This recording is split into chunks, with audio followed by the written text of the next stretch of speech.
임종석 실장, 아까 330개의 공공기관에 관한 문건이 없다고 오전에 발언을 하셨는데 정확하게는 지금은 또 있다고 발언을 의원님. 하십니다. 왜 왔다 갔다 하세요? 아니요, 제가 왔다 갔다 하는 게 아니죠. 아까 분명히 그런 아까 자료는 질의하신 의원님의 질문 취지는 330개 기관장의 성향과 개인적인 특이 동향을 다 파악한 문건을 가지고 있지 않느냐고 저희에게 질문을 했기 때문에 원천적으로 그런 건 작성한 바도 없고 존재하지 않는다고 말씀을 드린 것이죠. 그 조국 수석은 아까 특감반의 업무 대상이다라고 이야기하고 그것에 대해서 정상적인 업무 범위 아니다 이렇게 얘기를 했어요. 내가 아침 오전 속기록 들고 있습니다. 그랬더니 옆에서 말을 막으면서 임종석 실장이 그런 자료 존재하지 않는다 그랬습니다. 또 지금은 다시 그런 자료가 존재한다고 하는데 그럼 지금 자료가 존재하는 것은 330개 기관에 대한 인사 명단이라는 겁니까? 인사 상황에 대한 정리는 당연히 인사수석실에 되어 있을 그럼 것입니다. 아까 왜 조국 수석은 맨 처음에 있다 그럽니까? 그것도 지금 실장님과 제가 같은 취지의 드리고 싶은 답변입니다. 말씀은 일단 330개 기관에 대한 그 자료를 제출해 주시고요.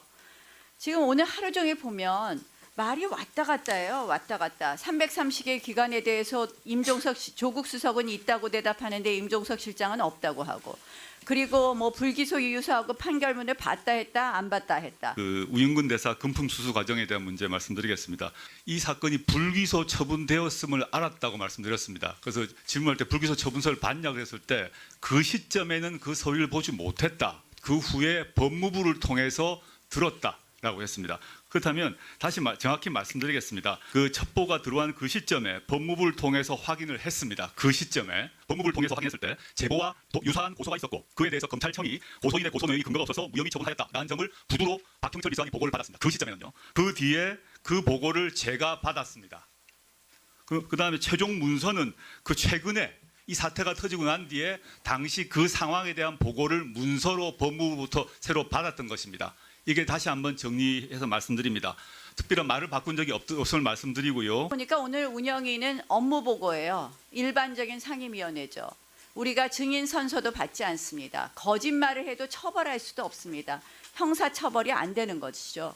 우리가 증인 선서하고 제대로 이 부분에 대해서 거짓말 했을 때 형사 처벌할 수 있는 청문회나 국정조사 할 수밖에 없는 것 아닌가 이런 말씀 드립니다. 아니 의원님. 왜 그렇게까지 말씀을 하십니까? 저희가 지금 거짓말하고 있다고 지금 말씀하시는 겁니까? 왔다 갔다 말씀이 달라진다는 충분히 얘기입니다. 설명을 드렸지 않습니까? 아니 조국 수석 아까도 불기소 이유서하고 판결에 대해서도 왔다 갔다 합니다. 아니 저희가 그래서 답변을 드렸는데 취지가 다른 질문을 네. 하셔놓고 네. 마치 저희가 말 네. 바꾼다고 말씀하시니까 위원님들 조용히 해주시고요. 전혀 다른 네. 취지의 말씀을 주셔놓고 저희가 말을 바꾼다고 이야기하시면 서로 존중하면서 지금 많이 이 회의가 진행됐으면 합니다. 잠깐요. 네. 잠깐만요. 그건 이만희 위원 의사진행 발언이십니까? 공공기관장의 장과 그 감사들에 대한 임기와 그 사람의 성향, 세평 등이 포함되어 있는 문건이 있다는 것을 제가 얘기 드렸고 그 조국 수석께서는 그게 있다고 말씀을 하셨어요. 그런데 옆에서 우리 임종석 실장이 그런 문건은 존재하지 않는다고 중간에 끼어드신 겁니다. 그게 정확한 팩트고요.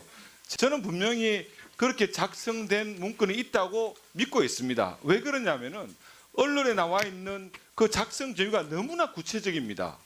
제가 믿고 있는 그 문건의 존재를 반드시 조국 수석과 우리 실장님한테 자료로서 제출해 주시고 그 자료가 블랙리스트인지 아닌지 이런 것들의 얘기는 다른 국민들의 판단에 눈높이에서 맡겨보자는 얘기입니다. 이 의원님께서 이제 이 한 장의 문건에 많이 들어있다고 생각하는데 저도 똑같이 말씀드리고 싶은 겁니다.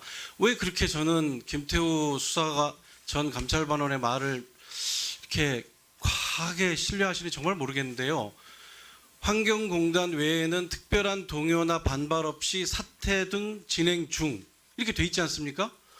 그런데 그 밑에 국립공원관리공단, 환경산업기술원, 수도권 매립지 관리공사 한 명도 사퇴한 사람이 없습니다. 전부 다 임기를 마치거나 넘기고 나갔어요. 그러니까 김태우 전 감찰반원이 올린 저 내용 자체가 저 한 페이지 문건에 엉터리라는 걸 너무나 저는 선명하게 보여주고 있는데 왜 이렇게 저희들 말은 잘 안 믿어주고 그러시는지 정말 답답합니다. 예. 네. 저희들이 또 불찰도 네. 있고 실수도 있고 아마 관리 책임도 있고 여러 가지 있을 것입니다. 그런 부분에 대해서 좀 지적해 주시면 그건 저희가 따갑게 받겠습니다. 그런데 내용이 바로 맞지는 않지 않습니까? 네. 자, 그렇게 해주시고요. 다음 조국 수석. 예. 네, 압축적으로 답변해 주십시오. 예. 네. 네, 압축적으로 답변하십시오.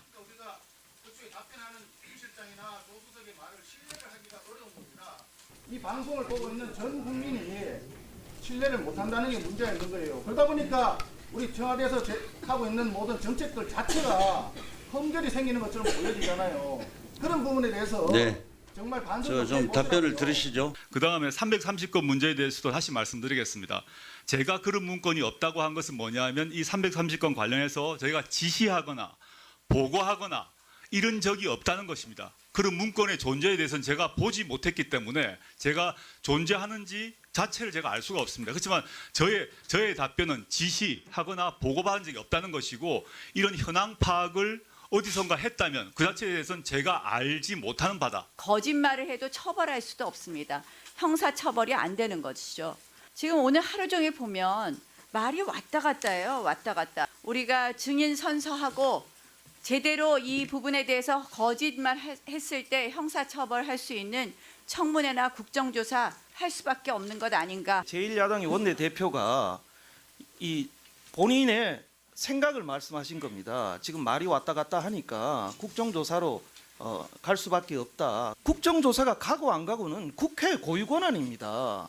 여야가 합의해서 가고 안 가고는 국회의원이 입법부가 결정할 문제인데 그 말에 중간에 발언권도 맞지 않고 갑자기 끼어들어가지고 우리가 뭘 바꿨느냐 이런 식으로 발끈했단 말이에요. 저는 이 청와대가 무능할 뿐만 아니라 굉장히 오만하다. 저는 그거 느낌을 받았습니다.